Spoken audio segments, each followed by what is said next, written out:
Bonjour d'abord mes chers téléspectateurs, mes amis, nos amis de Zitata, nos amis de la Contretemps, nos amis de la Martinique, de la Guadeloupe et d'ailleurs, comme vous le savez, puisque dans quelques temps, nous allons élargir notre panel de téléspectateurs en étant diffusé par Orange, qui a le plus gros stock de téléspectateurs. Je vous l'ai dit, nous allons réellement rentrer dans la cour des grands. Bonjour Nadia. Bonjour Gérard. Ça se passe bien? Ah oui. Tout d'ailleurs.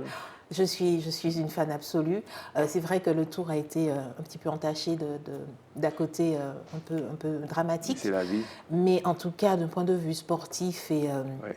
la régate, ça reste un magnifique. Je dis régate alors que c'est tout un tour. Ça reste magnifique. C'est haletant de voir l'implication des équipages et des patrons. Enfin, avec en plus une transmission parce que c'est pas forcément les mêmes générations. Et puis ça reste un spectacle magnifique. Malgré la brume de sable. Ah oui, mais bon, c'est le quotidien. Le Robert en avant. Ah ouais, esprit de clocher oblige. Vous avez tous remarqué l'ingéniosité qui s'est manifestée hier à Fort-de-France. Comment Félix et son équipage ont... Est-ce que, Christian, carrément. oui, alors est-ce que tu penses que le public a compris ce qui s'est passé? Bien sûr, bien sûr. Ils savent maintenant, ils ont le niveau, oui, le niveau il a pris des connaisseurs, je crois. Il a compris qu'il a pris une risée, qu'il a pris un bord de plus porteur et tout ça. Tirer les coups, enfin, tout le langage, puisqu'il y a aussi un langage qui est lié effectivement au couche de Yole. Que tous les habitants, même du Gaumont, connaissent que c'est... Non, bonjour, mais désolé, non, moi je ne connais pas. Je n'y comprends rien. Oui. Bon, tu fais l'âne du foin. Non, mais j'ai mangé déjà. Non, alors, pour nos téléspectateurs, il a été animateur sur la sportif, sur la TV, sur RFO Martinique. Donc, il a envie de faire l'intéressant, là. Oui, Daniel, comment ça va? Des commentaires sur le plongeon, je ne sais pas plonger. Daniel, comment ça va?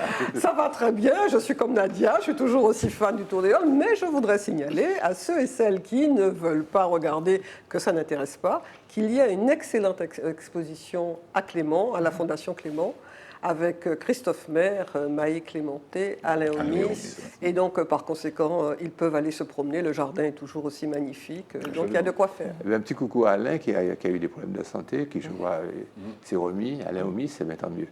On va passer aux actualités, si vous voulez bien.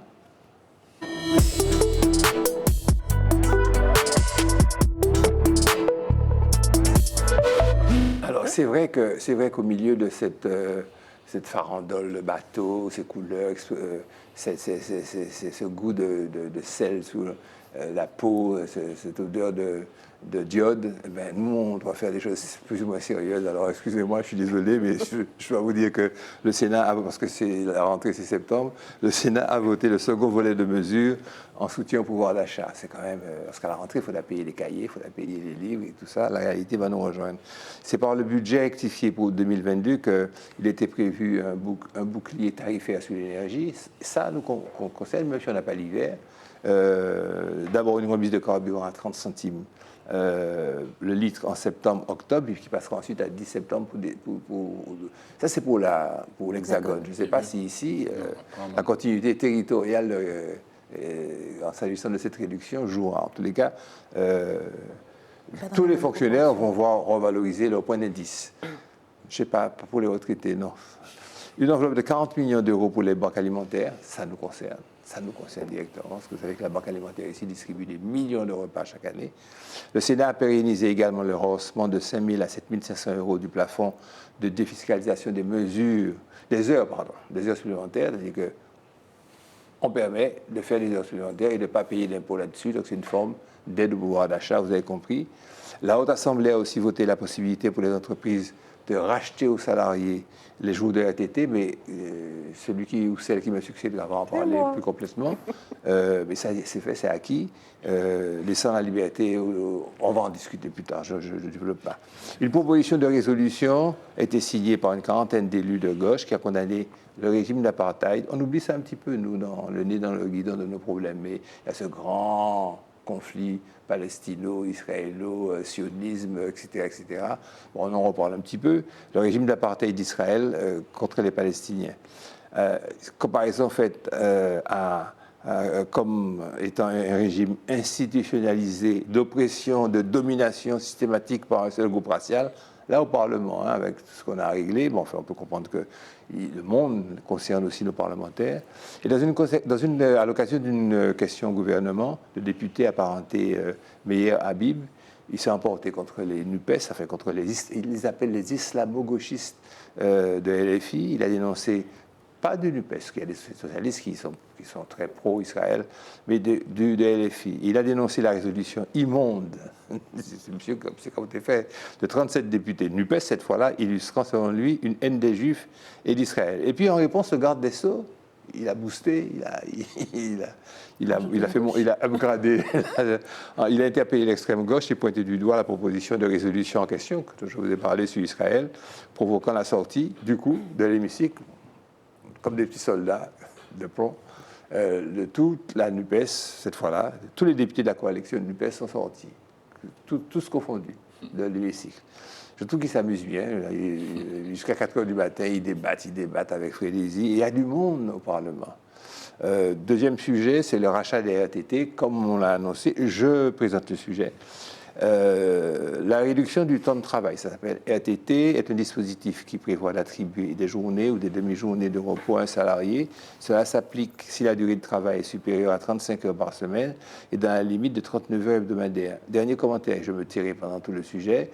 J'ai lu la présentation de cette problématique, de la présentation de ce sujet de la France Antilles, et j'ai vu que le micro-trottoir, les gens qui ont été interrogés étaient tous favorables. Après, je me suis dit, là, je vais persifler. Mais oui, parce que pendant l'année, pourquoi pas congé de maladie? Je t'en prie. Alors, enfin, dans le sujet, il y avait deux sujets dans ce que tu m'as demandé de traiter, oui. À la fois la RTT et puis le fait que la majorité fasse alliance avec les Républicains. Donc, sur la question des RTT... Tu sais pourquoi? Parce que j'ai remarqué que tu te délectes de ces jeux de couloir d'Assemblée. Tu aimes bien ça? Oui, c'est vrai, parce que je trouve que la presse, notamment parisienne, fonctionne par cliché, et que je trouve que la réalité est un peu plus subtile, et quelquefois leur donne justement tort, parce qu'on affirme des choses en disant, parce qu'il y a eu un vote, par exemple sur la question de la RTT, même si je vais revenir sur le fond, la question des RTT, le gouvernement est passé à droite complètement, parce que les Républicains ont voté sur la question des RTT. Mais les Républicains, dans un autre vote sur la question de la sortie de la sanitaire, n'avaient pas voté la loi. Et la NUPES s'était retrouvée alliée avec le Front National et les Républicains pour ne pas voter quelque chose. Il faut qu'on comprenne, une fois pour toutes, que pendant toute la mandature, il y aura des alliances de circonstances en fonction du sujet. Et ce que ça démontre aussi, qu'on ne connaît peut-être pas, c'est le rôle de la commission mixte paritaire. Pour qu'on comprenne, quand il y a un texte de loi, il passe d'abord au Parlement, il y a un vote, ensuite il va au Sénat, et ensuite, soit il revient à l'Assemblée, soit on organise une commission mixte paritaire qui est prévue par la Constitution, c'est-à-dire ce n'est pas un arrangement entre politiques, c'est un fonctionnement de la République. Et donc cette commission est composée de 7 sénateurs et 7 députés. Et cette commission paritaire peut se mettre d'accord sur une proposition qui, en fait, fait l'alliance entre ce qui est... les deux. Ce qui fait que sur la question, par exemple, de la loi sur l'urgence sanitaire, où la NUPES avait mis le gouvernement en minorité, c'est-à-dire que des propositions du gouvernement n'étaient pas passées, le Sénat avait encore modifié et la commission mixte paritaire a fait une espèce de synthèse, ce qui fait qu'il est revenu dans la loi ce que la NUPES avait rejeté, à savoir le fait qu'on puisse demander justement un pass sanitaire lorsque les circonstances sanitaires l'exigent. Donc, s'agissant des RTT, qu'est-ce qui s'est passé? Sur la question des RTT, où le gouvernement, c'est effectivement la droite, parce que ça faisait partie du programme de Valérie Pécresse, qui était d'accord pour proposer que les gens qui ne peuvent pas prendre de RTT puissent obtenir le paiement de ces RTT. Donc, il y a eu un amendement de la droite. Le gouvernement voulait que ça se passe, c'est pour ça qu'il n'y a pas un accord, comme on le dit, comme la presse parisienne le dit. Les gouvernements étaient d'accord pour que ce soit limité dans le temps, c'est-à-dire que ce soit jusqu'à 2023. C'est ça. Ensuite, le Sénat voulait que ce soit sans limitation. Et la commission paritaire a dit 2025, compromis 2025. Et en fait, qu'est-ce que ça veut dire? Ça veut dire que les personnes qui ne veulent pas ou ne peuvent pas prendre ces jours de RTT, donc ils les perdent, ces journées, puissent demander qu'elles soient payées. Il y a un plafond qui est de 5 000, sauf pour l'année 2022, ce sera 7 500. C'est 5 000 et ces fameuses RTT, il n'y aura pas de cotisation dessus et elles ne seront pas imposables. Or, il y a effectivement des personnes... Oui. Je pense que nous avons, toi et moi, zappé la définition des RTT. Ah ben si tu l'as annoncé, mais c'est la réduction du temps de travail. Oui, mais, et ça veut dire... Oui, mais attends, pas les conditions dans lesquelles... Laisse-moi deux petites phrases de plus. Ah oui, vas-y. Donc, la réduction du temps de travail RTT est un dispositif qui prévoit d'attribuer des journées ou des demi-journées de repos à un salarié. Cela s'applique si la durée de travail est supérieure à 35 heures par semaine, dans la limite des 39 heures hebdomadaires. Tout à fait. Ce sont donc des récupérations. Et je te redonne la parole. Oui, c'est-à-dire que... Alors, il faut bien comprendre, parce qu'il y a un tollé de la gauche et des syndicats sur cette mesure, en disant que c'est une remise en cause des 35 heures. Oui. D'abord, c'est pas... Les 35 heures, c'est quand on dépasse les 35 heures, la réduction du temps de travail. Ensuite, il y a un plafond. Et puis surtout, il faut que le salarié la demande. Ce n'est pas laissé à l'appréciation de l'employeur. Le salarié le demande et l'employeur peut d'ailleurs refuser. S'il n'a pas la trésorerie pour payer ses RTT, il peut refuser. Mais la condition première, c'est que ce soit le salarié qui demande cela. Et on a des conditions qui montrent que, effectivement, ce sont les cadres et les salariés qui se rapprochent des cadres, qui vont bénéficier le plus de cette mesure. Je pense qu'on a un petit l'essentiel de cette affaire et que l'application en Martinique sera quand même différente. Bon, on reviendra sur la question si vous voulez. En fait, il y a moins de personnes qui sont concernées. En fait, c'est ça. Si vous voulez, on va parler maintenant de la loi dite la loi 3D. Et je vais quand même expliquer pourquoi j'ai flanqué cette corvée à mon adversaire. Je crois que je lui ai expliqué, mais je le répète pour nos téléspectateurs. Je vais même lire ce que j'ai écrit.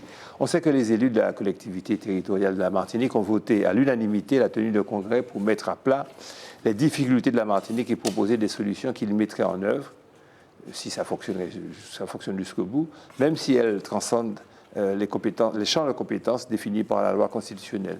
Vous le savez, le régalien et puis le territorial. Il y a des secteurs qu'on ne peut pas toucher. On ne peut pas toucher la justice, l'armée, le statut des étrangers, etc.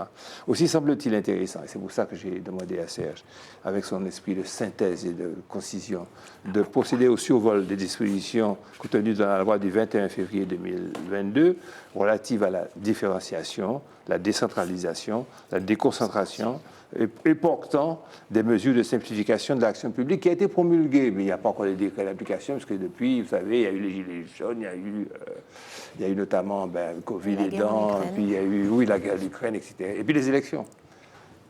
Up to you, my dear. Oui, petit rappel quand même sur la décentralisation. Je commence par le premier D. Les lois du 7 février et du 22 juillet 1983, à l'époque de Gaston Defferre, ont modifié, donc c'est ça, la décentralisation, ont modifié la répartition des compétences entre les communes, les départements, les régions et l'État. Au total, il y a eu quelque chose comme 25 lois et à peu près 200 décrets d'application. Alors ensuite, il y a eu l'acte 2, ce qu'on a appelé l'acte 2 de la décentralisation, qui commence par la loi constitutionnelle du 28 mars 2003.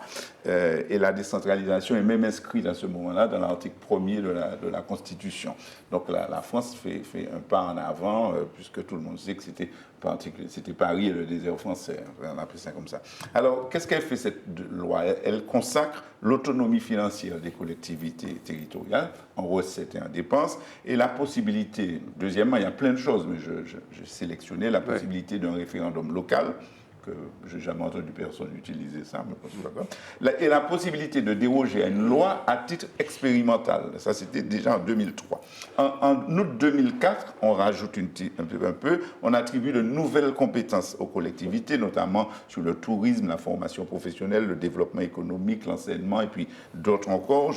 Pour résumer, la décentralisation, donc notre premier D, c'est un mode d'organisation qui consiste à transférer les compétences de l'État vers les collectivités territoriales. Alors les politiques diraient, mais il va pas nous l'argent. Mais bon, ça c'est pas grave. Alors ce nouveau texte de février 2022, je reste sur la décentralisation, conforte les compétences, notamment en logement, en transport, en insertion, et maintenant, comme je le dis, en transition écologique. Tu vois, donc ça n'existait pas avant. Bon, on ne va pas entrer dans les détails, mais cette loi permet notamment, je le dis, c'est juste pour mes amis qui nous écoutent, la compétence eau et assainissement aux communautés de communes. Bon, je dis ça et puis... oui, il y a un oiseau qui va s'écouter. 3D, D comme déconcentration. Alors pour faire simple, ça je ne vais pas rester dessus, les préfets se voient conférer une plus forte autorité sur les agences de l'État. Ouais. Alors qu'est-ce qu'on appelle les autorités déconcentrées? Ce sont les préfets, les recteurs et puis les directeurs des finances publiques et puis quelque chose. C'est surtout ça. Et dans le système français, décentralisation et déconcentration sont deux concepts qu'on s'arrange pour relier. Il existe même, j'ai découvert, une charte de la déconcentration qui date de 2015 dans laquelle l'État reconnaît l'initiative au niveau local et reconnaît aussi que les administrations centrales doivent adapter leur fonctionnement au terrain. Et oui, ça existe. Alors, j'ai gardé le troisième idée pour la fin, la différenciation. Si Eddie Marajo était là, il aurait dit, ça c'est le dada de Serge, la différenciation, de Serge Tali. Je cite. Pour s'adapter aux réalités locales, la loi réaffirme la capacité d'adaptation de l'organisation et de l'action des collectivités locales aux particularités de leur territoire dans le respect des principes d'égalité. Il n'y a pas plus simple, il n'y a pas plus logique. Et j'y pense, et j'y rends aussi, la différenciation, c'est l'une des principales revendications, sinon la revendication essentielle, formulée à la convention du PPM à Rivière-Blanche. Et oui, le PPM, c'est le parti du président du conseil exécutif actuel de la CTM qui a enclenché le processus de congrès qui va réclamer davantage de compétences sous le sceau de la différenciation. Alors, je pose la question, est-ce que c'est un leurre ou est-ce que c'est leurre de nous-mêmes? Wow. Belle chute qui nous permet, belle chute qui nous permet de dire tout l'espoir que nous portons en ces hommes, de enfin sonner le tocsin, non, les alléluia, les cloches de Pâques de nous-mêmes. Et du samedi Gloria. Du samedi Gloria, bravo. Et nous permettre en quelque part en harmonie avec donc déconcentration, avec le préfet, de prendre des décisions qui correspondent à nos réalités, à nos différences, sans s'occuper de savoir quel est l'article en question qui correspond, quelle est la Constitution, est-ce que l'on est, sans qualifier notre couleur de peau, notre couleur de statut. Il y a 3 ou 4 ans, le président Macron était particulièrement favorable à la différenciation. Je ne sais pas maintenant parce que ça évolue, au point où la différenciation devait être mise en place dans les départements de l'Hexagone. Dans les régions de l'Hexagone. Je te réponds que dans ces déclarations, mais ça veut dire. Oui, c'est bien ça. Parce que dans les déclarations, je crois qu'on a traité ce sujet, peut-être que tu n'étais pas là cette fois-là, il disait d'accord l'autonomie, mais je dois vous rappeler que l'hôpital de Pointe-à-Pitre pour tel montant n'aura pas pu être construit, que ceci, ça va être construit. Toujours ce petit colonialisme. Colonialisme. Ce fonctionnement. C'est ma bouche. Cette façon traditionnelle de voir la relation entre deux pays faisait que je veux te permettre d'être toi-même, je l'heure de toi-même passionné, mais pas trop, parce que l'hôpital, c'est quand même, je te l'ai payé, parce que etc. N'oublie pas que je paie, que je te mets les radars. On te rappelle d'ailleurs,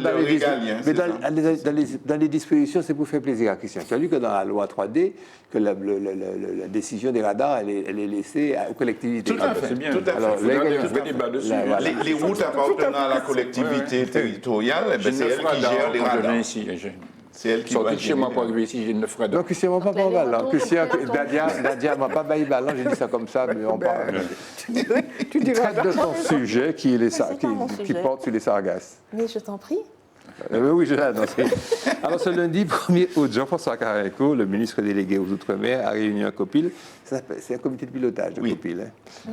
Exceptionnel avec tous les acteurs du plan Sargasse, Sargasse 2. Pour accélérer, et pas Sargasse Île, Sargasse 2, pour accélérer et innover dans la lutte contre les algues brunes à l'aune des premiers retours des comités territoriaux. On a persiflé ici en disant que pour aller à l'étiologie, à la cause, à l'origine de la question, il faudrait aller enlever le mercure au Brésil, il faudrait remettre les mangroves dans les pays latinos, etc. Bon, enfin, lui, c'est pas son taf, comme dirait mon fils, qui se croit encore jeune. C'est pas son travail, c'est pas sa mission, c'est pas sa fonction. Sa fonction, lui, c'est de prendre des décisions concrètes. Que va nous expliquer Nadia? Ouais. Alors, les sargasses. Alors, pour le coup, je suis retournée quand même dans mes petits papiers, j'ai cherché les sargasses, plan sargasse 2. Oui. Ça voudrait dire qu'il y en a eu un. Puis c'est quoi cette histoire? Pourquoi maintenant on parle des sargasses? Ça va faire maintenant quelques années, voire pas loin de 10 ans, que les sargasses se sont imposées à notre réalité. Absolument. Les algues, elles ont toujours existé, les sargasses aussi. Maintenant, ce dont on parle, c'est un échouage massif qui rend problématique la réalité même des algues, à savoir le fait qu'elles puissent s'évacuer et le fait surtout qu'elles puissent mourir de leur belle mort.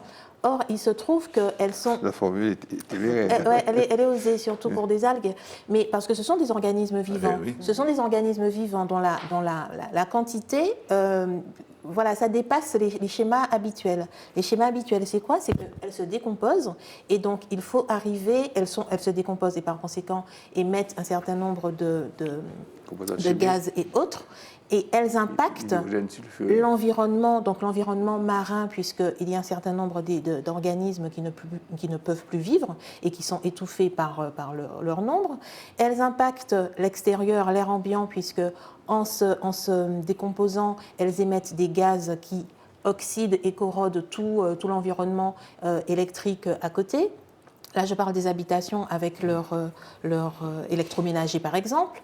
La santé, merci, ça devient vraiment un enjeu de santé publique, puisque récemment, on a fait une recherche qui a abouti à faire le lien entre les sargasses et le risque de prééclampsie chez les femmes enceintes. Je rappelle quand même que la prééclampsie, ça reste quelque chose de grave qui met en danger aussi bien la vie de la mère que celui de l'enfant, donc ça reste vraiment un sujet réel et sérieux. Et puis donc voilà, les sargasses, c'est un vrai sujet, c'est pas juste parler... Et que nous propose M. Carenco? Alors, ce qu'il propose surtout, ça fait le lien avec ce que tu disais, Serge, sur la différenciation, c'est qu'il reprend, il y a deux éléments dans son dispositif d'urgence qui est en place, la date butoir à retenir, c'est le 15 octobre. Il reprend une proposition qui finalement était celle portée par Serge Letchimy, du président du conseil exécutif de la CTM, qui est de considérer qu'il faut d'un interlocuteur unique pour la gestion des sargasses et ne pas laisser finalement les communes seules à la manœuvre. Parce que financièrement, c'est énorme. Et ensuite, parce que vraiment, la problématique, c'est pas tout l'enlèvement avec un coup, c'est vraiment de façon globale. Et la deuxième chose, c'est que aussi financière, par rapport au poids financier que c'est de considérer que c'est augmenter tout simplement la participation de l'État, qui n'est plus de 50% mais de 80%. Donc, les 20% restants sont effectivement à la charge des mairies, mais, et ça c'est jusqu'à octobre, puisque l'opérateur public sera mis en place, et ça a été vraiment réaffirmé au 15 octobre. Et donc voilà, je tiens quand même à signaler que dans mes petites lectures, j'ai quand même trouvé que l'investissement, lui, était pris en charge à 100%, pour les machines, s'entend. Donc ce qui est une bonne nouvelle. Ouais. Bon, prions le Seigneur. Juste pour dire qu'il y a des études qui sont emmenées par des conseillers, disons ça comme ça, pour voir la possibilité d'appliquer les urgences liées à la neige avec les sargasses. Puisqu'il y a un fait que ça revienne chaque année ou par période. Donc, voir si on ne peut pas, que les dispositifs sur les tempêtes de neige ou les... S'en inspirer. Voilà. C'est fonctionnel. Parce que, juste tout dernier petit point, c'est que ces dispositions, ces deux dernières mesures d'urgence ne remettent pas en cause le plan Sargasses 2, en route qui court jusqu'à 2025, qui lui prévoit notamment, parce que c'est important, améliorer la connaissance sur et l'origine et le traitement des sargasses. Ça continue. Nous allons passer maintenant à un sujet de société, si vous voulez bien.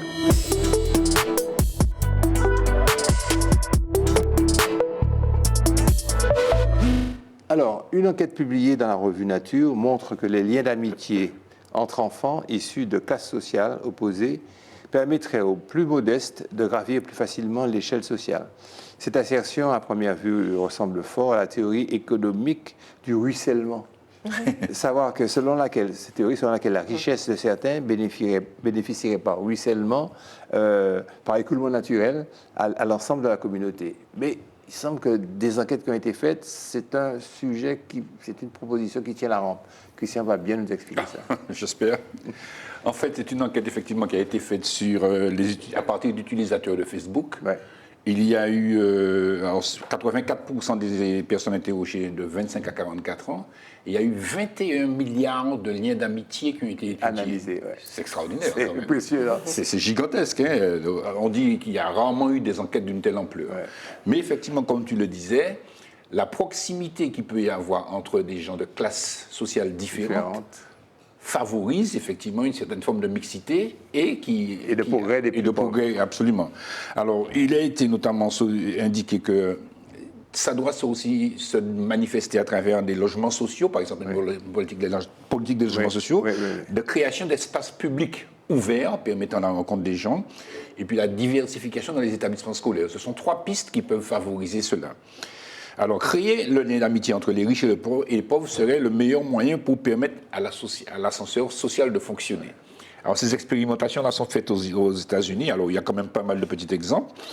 Par exemple, on dit qu'un jeune qui grandirait dans un quartier où plus de 70% de ses amis seront riches, aurait des chances que ses revenus augmentent de 20%. Ouais, voilà. Il y a un autre petit exemple qui dit aussi que il y a une fille dont les parents avaient divorcé depuis la crise du logement aux États-Unis. Elle était vraiment dans la misère, mais au lycée, elle s'est liée avec des enfants, des filles de milieux plus cossus, si je puis dire. Et effectivement, aujourd'hui, elle est la première de sa famille à obtenir un diplôme de 3e cycle. Ouais. Donc c'est vrai que ces proximités favorisent... voilà. Et puis, très concrètement, alors, en France, bien évidemment, ces prérogatives se mettent en place.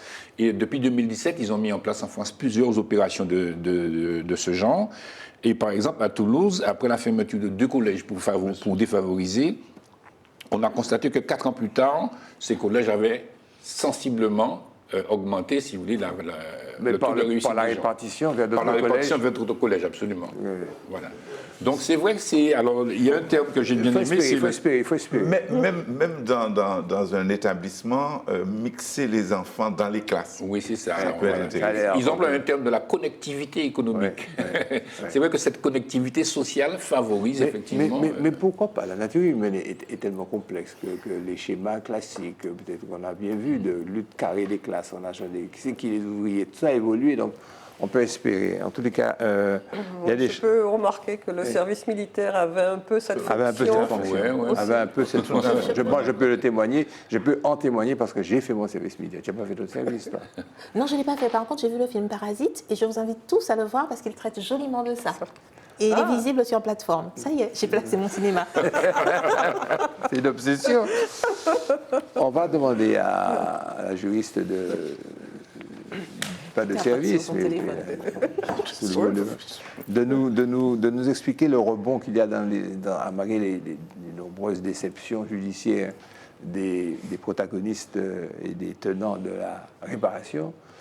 Pourquoi ça revient sur le tapis? Voilà. Alors, ça revient sur le tapis parce qu'on annonce qu'il y aura une nouvelle procédure qui sera enclenchée en janvier. Et je dirais que la procédure... depuis 2005. La procédure a commencé en 2005. Les séquences judiciaires servent à cela, servent à justement faire en sorte que l'on parle de la question des réparations. Alors quand même, moi je voudrais... Du point de vue des protagonistes. Oui, non mais... Ça, parce que la justice n'est pas faite pour ça. Oui, non mais justement, on se sert du procès pour pouvoir... faire essaimer dans la société civile et la société politique la question des réparations. Donc la question en 2005, il y a une procédure qui est introduite. Elle est introduite par 2 associations, le MIR et une autre association qui correspond à la diaspora africaine. Et ensuite, il y a des particuliers qui vont s'adjoindre à cette procédure. Ils seront très nombreux. Et dans la progression, il y a d'abord le tribunal va d'abord prendre une décision de compétence, puisque l'État disait ce n'est pas le tribunal judiciaire. Je rappelle pour les téléspectateurs, parce que les subtilités juridiques et de procédure, c'est pas, je veux dire, c'est quand même assez particulier, et la France est assez complexe. Ce n'est pas du pénal, nous sommes au civil. Et donc, au civil, on demande à la juridiction de dire que l'État français est responsable des conséquences du crime de l'humanité, contre l'humanité qu'ont constitué l'esclavage et la traite. Donc, on demande à la juridiction de dire que l'État est responsable et de condamner l'État à réparer le préjudice qui est subi par le peuple martiniquais. Et si j'utilise l'expression « le peuple martiniquais », c'est parce que c'est l'expression qui est utilisée dans l'assignation. C'est-à-dire qu'on ne demande pas à la juridiction de condamner à payer une somme à X, Y aux associés, mais à indemniser le peuple martiniquais. Donc le tribunal prend une décision pour dire « oui, je suis bien compétent », contrairement à ce que dit l'État. Ensuite, le tribunal va prendre une décision pour dire « est-ce que les associations et les personnes physiques sont recevables ?» Et le tribunal va dire « oui » sur la recevabilité des associations, en disant que ça correspond à leur objet social. Et pour les personnes, toutes celles qui ont pu justifier de leur filiation avec des certificats d'individualité établis au moment de l'abolition de l'esclavage, 1848, jusqu'à eux, ils sont recevables. Les autres qui ne prouvent pas ça ne sont pas recevables. Ce qui est intéressant parce que ça permet de lier la question de la preuve qu'on est un descendant d'esclavisés. Et donc, on arrive au dernier volet, qui est le volet de l'indemnisation. Et le débat, je pense qu'il ne faut pas le réduire. Hein. C'est un vrai débat. C'est-à-dire qu'à partir de la loi Taubira, est-ce qu'on a matière à obtenir une condamnation de l'État? Et le tribunal dit non. Moi, je considère que non. Ce n'est pas une loi de réparation. Ensuite, c'est une loi mémorielle. Oui, mais le fait que ce soit une loi mémorielle a surtout été utilisé au pénal. Ouais. Mais là, le tribunal dit, quand la loi est publiée, elle ne dit pas que l'État est responsable. Donc, par conséquent, ce n'est pas une loi de réparation. Et ensuite, le tribunal va plus loin. Le tribunal va dire, vous n'établissez pas la réalité de votre préjudice à vous. Et donc, par conséquent, puisque l'objet de l'assignation, c'était de demander la désignation d'un collège d'experts pour évaluer le préjudice. Et le tribunal dit, au niveau des associations, quel est votre préjudice à vous? Et au niveau des personnes, le tribunal considère que les effets de la situation de l'esclavage, les effets sont prescrits et qu'on ne peut pas condamner l'État. Alors, à quoi ça sert de faire des procédures? Ça sert à pouvoir remettre sur le tapis la question des réparations, parce que fondamentalement, le terrain des réparations, c'est un terrain politique. Comme tu as utilisé presque tout ton temps, oui. je te le dis, reste quand même, mais c'est très bien, parce que ce flashback était très intéressant, reste quand même à expliquer sur quelle base le nouveau procès... Alors, mais ils ne le disent pas, ils annoncent... Non, pas tellement la base, mais si tu veux, ce qu'ils ont dit, ils appellent ça moyen... Alors, en fait, on comprend, à travers l'intervention d'un des membres du MIR, qu'en janvier, ils vont engager ce qu'on appelle une action collective, une action de groupe. Voilà. C'est-à-dire qu'aux États-Unis, pendant longtemps, on savait qu'il pouvait y avoir, contre le tabac, contre les médicaments, il pouvait y avoir des gens qui se regroupent pour pouvoir faire une action collective contre un auteur. Mais ça existe maintenant. Continuons.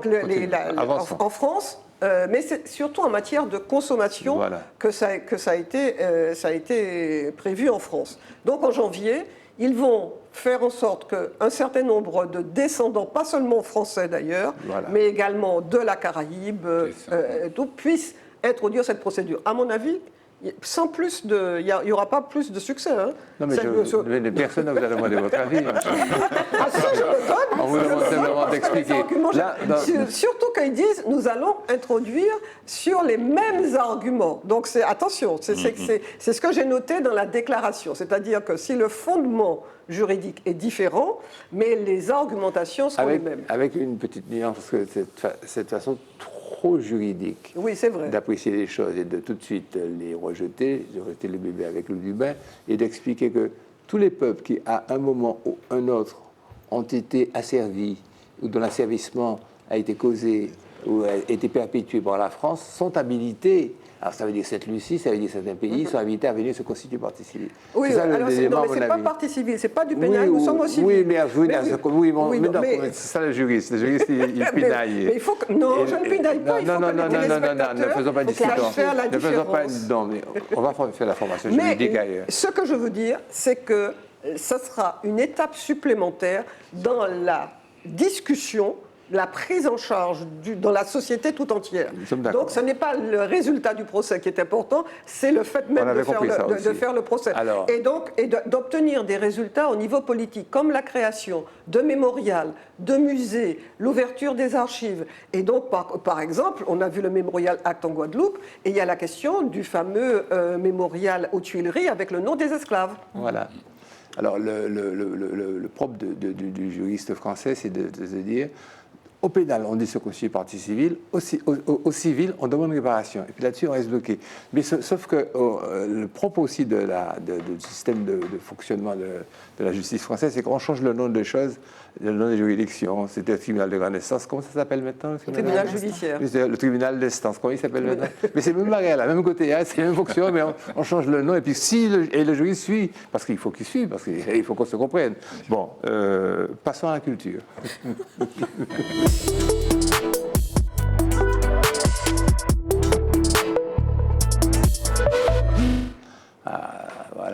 Voilà. Pour une approche globale de l'histoire, laissez-moi introduire.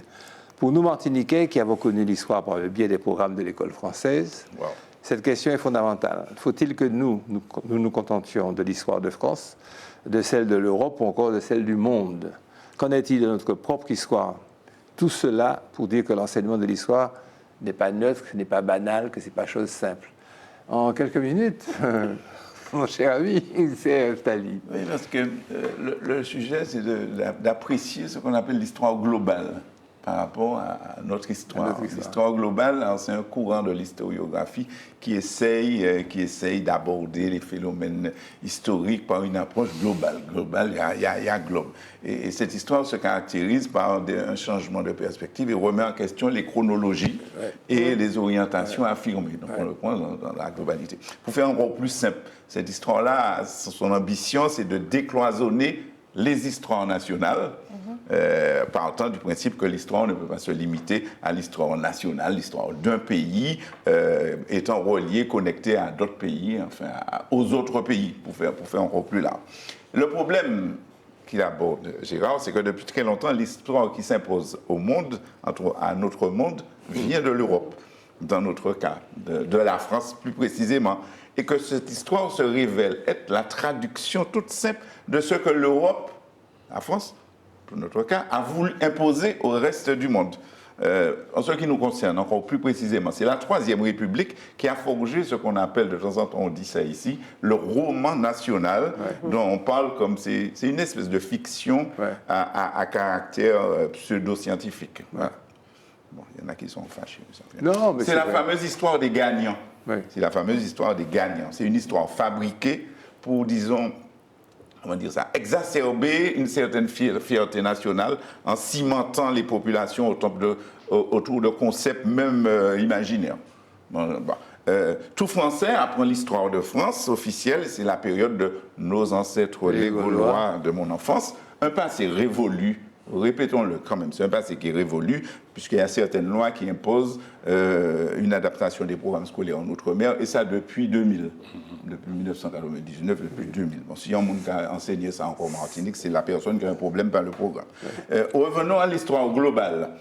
Grâce à l'apport d'historiens, de philosophes comme les Lumières en Europe, au XVIIIe siècle, mais aussi en Chine, en Inde, un peu partout, on a universalisé. On a universalisé les savoirs, les valeurs, dans le cadre d'une espèce de pensée philosophique globale, avec comme conséquence une opposition, chez les historiens, toujours l'opposition, entre les tenants de l'histoire globale, que j'appelle l'histoire du monde, et l'histoire autocentrée, renfermée. Alors, pourquoi parler de ça, pourquoi on parle de ça, en fait? Je pense que Girard s'inquiète de la nouvelle montée de la volonté de réécrire l'histoire de nouvelles histoires pour se renfermer sur soi. Depuis quelques années, il y a des politiques, on a vu en France par exemple, notre ami, pourquoi j'ai dit ça, François Fillon, c'est pas mon ami, non. Enfin, François Fillon qui estimait que l'éducation française prêtait trop d'attention à l'histoire du monde et pas assez à la France. Curieusement, on retrouve ce même concept chez Marine Le Pen, chez Vladimir Poutine. Chez Donald Trump. Vous dites, mais attends, on est à la période où on échange des élèves, on échange des étudiants, on fait des Erasmus. J'ai un fils qui a fait un trimestre dans une école à Barbade. Faut-il enseigner l'histoire d'un pays au détriment de tous les autres? Voilà, c'est une question. Alors et puis en plus, faut-il continuer à enseigner par opposition? Parce que l'histoire est un enseignement d'opposition. Alors, il y a le bloc communiste contre le bloc social, le bloc capitaliste. Il y a le nord contre le sud. Il y a l'ouest contre l'est. Il y a l'Europe contre le reste du monde, etc. J'entends des voix qui me disent, mais Tali, avant de parler d'histoire globale, tu ne crois pas qu'il nous faudrait connaître notre propre histoire nationale et que ce n'est pas être réactionnaire que d'apprendre son histoire? La petite voix que j'entends, elle a un petit peu raison. Alors, la pensée globale offre, c'est évident, des ouvertures indéniables pour la formation de nos enfants, mais on ne peut pas faire l'économie de connaître notre histoire, de l'étudier, la vraie. J'ai mis ça en majuscule sur mon texte, la vraie. Pas celle du roman national, de leur roman national dans laquelle la Martinique en 1635 est peuplée par des Caraïbes, des vilains, méchants Caraïbes sauvages qu'on va exterminer en 1653. Non, pas ça. C'est la vraie histoire. Pas celle de leur roman national dans lequel le 22 mai 1848 n'existe même pas. J'ai cherché à chaque fois une ligne, enfin il y a un petit mouvement à Saint-Pierre. Le débat est lancé parce que l'histoire doit-elle être régionale, j'allais dire territoriale, nationale, coloniale, globale ou internationale. Chaque historien va répondre. Histoire en nous, je dirais. Histoire en nous. On va parler de musique un peu maintenant. Bien traité, très bien traité.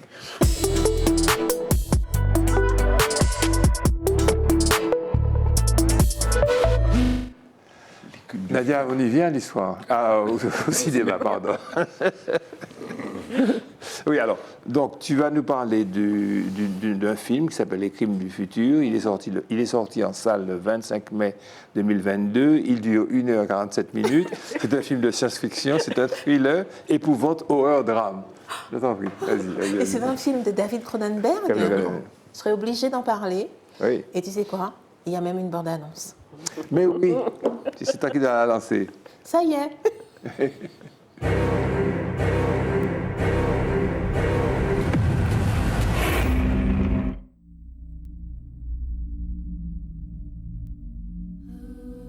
Le temps est venu d'arrêter de voir. Le temps est venu d'écouter.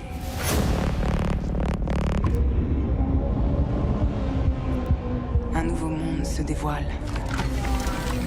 Les émotions vous font peur? La chirurgie, c'est le nouveau sexe. Il s'éloigne à grands pas de l'humanité. Ce sera une révélation. Ce n'est pas très légal.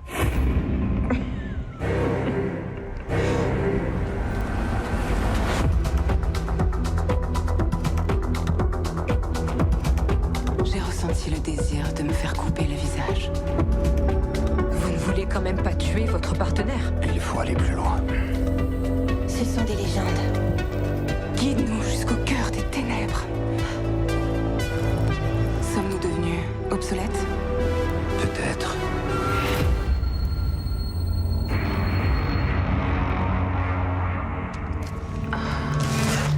Vous vous sentez mal? Avec Viggo Mortensen et puis la fameuse Léa Seydoux. Et Kristen Stewart. Alors, c'est une distribution prestigieuse, mais je disais David Cronenberg qui est réalisateur. Le film est présenté à Cannes, il est dans la sélection officielle en compétition. Et c'est surtout le film que Cronenberg avait annoncé comme étant celui qui ferait fuir les gens après quelques minutes, tellement c'était horrible et insoutenable. C'est un film qui a été projeté d'ailleurs à la presse à 22h, donc dans l'avant-dernière projection du jour, et personne n'est sorti. Cronenberg a oublié une chose, c'est qu'il ne faut pas annoncer, parce que les gens s'attendent vraiment à des choses intenses, lorsque ce n'est pas le cas. Mais le film n'est pas inintéressant. Je donne mon avis en disant ça, mais c'est surtout une nouvelle exploration du corps. C'est le dada de David Cronenberg. On se souvient de la mouche, la mutation et la relation entre l'homme et l'animal, l'homme et la machine. Et là, finalement, c'est l'homme et lui-même. Comment est-ce que le corps évolue? Comment est-ce que le corps évolue et s'adapte à son environnement physique et son environnement naturel.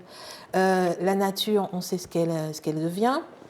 Donc, est-ce qu'il n'y a pas nécessité, physiquement, intérieurement, organiquement, à évoluer et supporter et continuer d'exister avec ce... Et c'est vraiment ça la réflexion du film. Le film est finalement contemplatif, assez alors c'est vrai qu'il est glauque, sombre, etc. Mais il est vraiment, il impose et il invite vraiment à la réflexion. Une dernière chose pour dire que le principe, c'est bien de dire que l'évolution du corps, c'est de nouveaux organes, mais des organes qui sont créés pour répondre justement à cette problématique de l'environnement. Et dans un monde où, accrochez-vous, la douleur n'existe plus. Donc la douleur n'existant plus, le corps devient vraiment le temple et le tableau sur lequel on peint et sur lequel on s'exprime. Donc Viggo Mortensen est donc cet artiste qui utilise son corps pour des performances véritablement physiques. C'est le Cronenberg de la mouche et le Spider. Spider et Existence. Tant que c'est pas l'immortalité, c'est bon. On parlera un petit peu de musique pour égayer ça.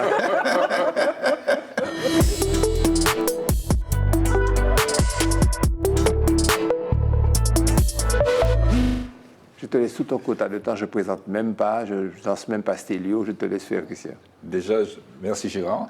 La semaine dernière, on a parlé de Léona Gabriel. Yes. Et donc, je voudrais rappeler qu'elle est décédée le 11 août 1971, donc c'est le mois d'août. Oui. Alors, on se rend compte que Stélio aussi nous a quittés le même mois d'août, mais enfin beaucoup plus tôt, puisque c'est en 1939. Oui. Stélio, on connaît Alexandre Stélio, mais ce n'était pas son nom. Son nom, c'était Fructueux Alexandre. Fructueux de prénom et Alexandre de nom. Il s'est initié, alors il est né aux Anses d'Arlé en 1885. Et pendant son enfance, il était allé à Saint-Pierre. Il a vécu à Saint-Pierre jusqu'à l'âge de 14 ans. Et en 1898, il est parti en Guyane avec sa mère. Vous vous rappelez comment la Guyane était attractive pour les questions d'or, du canal de Panama. Et c'est en Guyane qu'il développa son don pour la musique. Il a rencontré beaucoup aussi de Saint-Pierrois qui étaient déjà partis avant, puisque, encore une fois, dans l'histoire, on sait que avant que l'explosion arrive, l'éruption arrive, beaucoup de gens sont partis, en Guyane notamment. Et c'est là qu'il se perfectionne avec la clarinette. Alors, il devient rapidement un homme incontournable. Il a animé le petit balcon en Guyane, il faisait des soirées. Et surtout, alors on a déjà pensé à trois, il travaillait dans les cinémas. Puisqu'il y a un monsieur qui s'appelait M. Bridier, qui avait créé un cinéma en Guyane. Didier, merci, qui avait créé un cinéma en Guyane.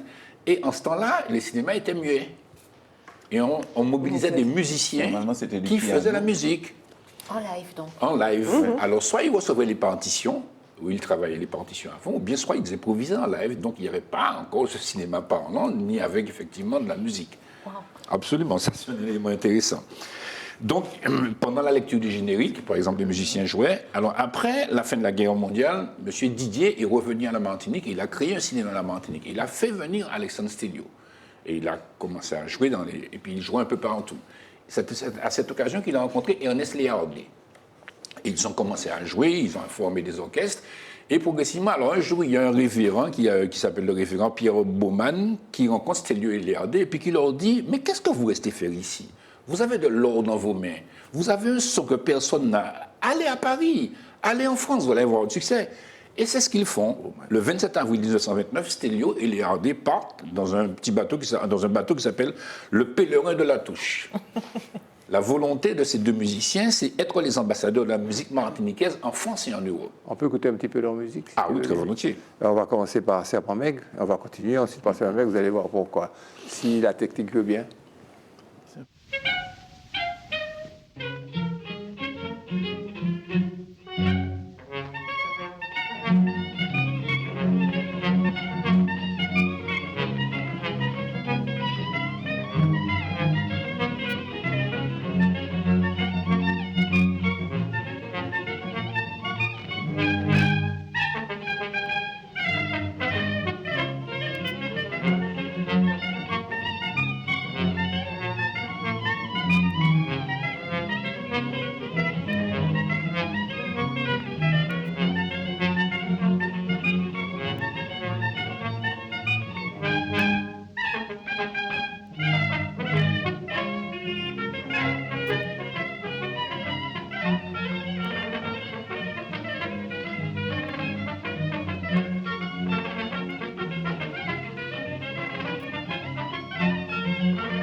l'exposition coloniale. Continue, Christian. Voilà. Alors après, Stelio a rencontré le directeur de Odéon, qui était une boîte de musique, de production. Après, il a rencontré Saturne, il a rencontré les éditions Salabert. Et ça a été le grand développement, puisque la discographie s'est développée. Et ils ont eu un succès un peu partout, en France et en Europe. Voilà. Alors, Je te montre l'impact par le succès. Une autre version de Serpent Meg par l'orchestre Caratini, vous allez voir, avec qui au piano. tout à fait.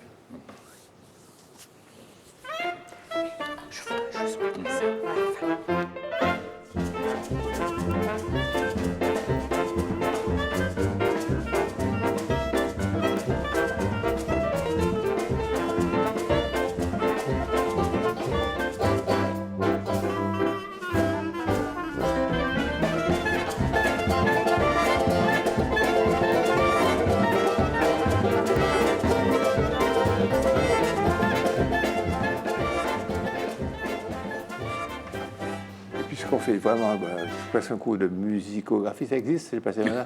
On va voir la version de Manuel Sainte-Rose. Ouais.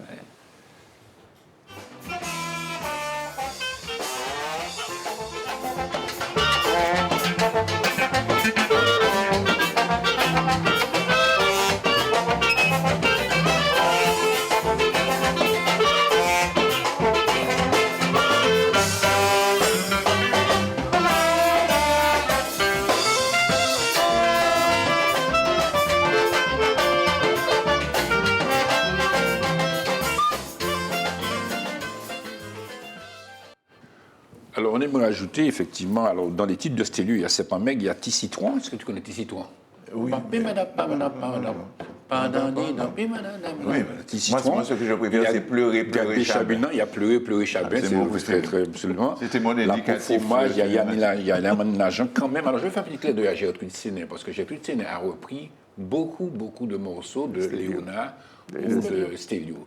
Quand même, par exemple, c'est un titre qui a été repris par Gertrude. Alors, l'échelle poule, Zafekoïda, Agoulou, Pakadedjelou, Soigné Bamouin, voilà. Donc, Stelio, c'est véritablement le premier Martiniquais avec Léonard Gabriel, mais aussi avec d'autres, comme Ernest Léardé, qui ont porté notre musique véritablement en Europe. Tu nous promets de nous parler de ces musiciens-là pendant toutes les prochaines séances qui viennent. Daniel, tu voulais nous montrer Oui, je voulais juste montrer cet ouvrage pour illustrer ce que vient de dire Christian, Paris Créole, où il est beaucoup question de Léardé, de Stelio, et également des artistes et des différents écrivains. Donc c'est une mine de renseignements. Très bien. Très bien. Alors Stelio nous a quittés quand même en 1939. Lors d'une prestation, il est en train de jouer et puis il est tombé, boum. Crise cardiaque. Voilà, crise cardiaque, hémiplégie. Et il est mort à l'hôpital. Absolument. Hôpital Dieu. Hôpital Dieu. Tu es court. Écoutez, mes amis, c'est avec ces éléments de notre culture, de notre histoire, de nous-mêmes, c'est nous-mêmes qui là. Je vous donne rendez-vous la semaine prochaine. Je suis arrivé à convaincre mes partenaires de ne pas aller en vacances. De ne pas aller en vacances, de rester là de travailler les fiches et normes qu'on nous envoie, qu'on nous impose pour vous instruire, pour vous éduquer dans une certaine bonne humeur, une certaine douceur de vivre, celle du mois d'août, d'accord? Et puis on va continuer sur la musique, vous allez voir. On va quand même terminer l'émission avec une très belle vidéo. Vous allez voir.